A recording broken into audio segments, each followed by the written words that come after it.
je vois, moi en particulier, c'est une église très dynamique, dans un pays en grande misère, à cause de conflits récurrents, mais une église qui est aux avant-postes pour tenter de remettre la paix au cœur des esprits.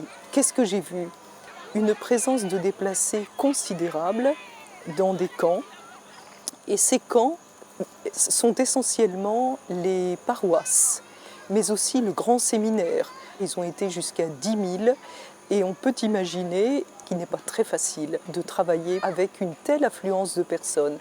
Surtout quand les ONG de l'ONU, pour des raisons parfois de sécurité, ne peuvent régulièrement s'y rendre, tant pour apporter de l'eau que pour s'occuper des femmes qui accouchent ou d'emmener un malade à l'hôpital.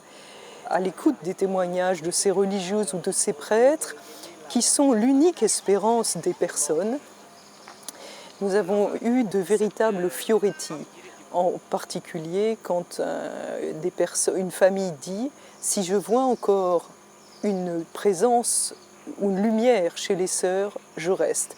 Mais le jour où elles partiront, nous partirons. » Donc que le Saint-Père choisisse de visiter 3 pays, Kenya, Ouganda et Centrafrique, pour cette population qui ne sait plus à quel saint se vouer, il arrive véritablement comme le Messie. Notre rôle, c'est précisément de porter infiniment cette visite du Saint-Père dans la prière, en croyant que le Seigneur peut faire des miracles là où humainement nous n'y croyons guère.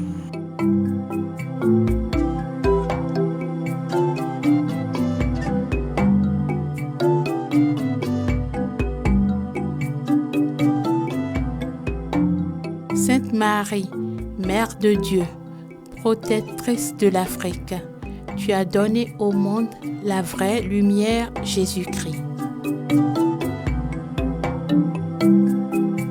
Par ton obéissance au Père et par la grâce de l'Esprit Saint, tu nous as donné la source de notre réconciliation et de notre joie. Mère de tendresse et de sagesse, montre-nous Jésus, ton Fils et Fils de Dieu, soutiens notre chemin de conversion afin que Jésus fasse briller en nous et sur nous sa gloire dans tous les lieux de notre vie personnelle, familiale et sociale. Mère, pleine de miséricorde et de justice, par ta docilité à l'Esprit consolateur, obtiens pour nous la grâce d'être les témoins du Seigneur ressuscité, pour que nous devenions toujours plus le sel de la terre et la lumière du monde.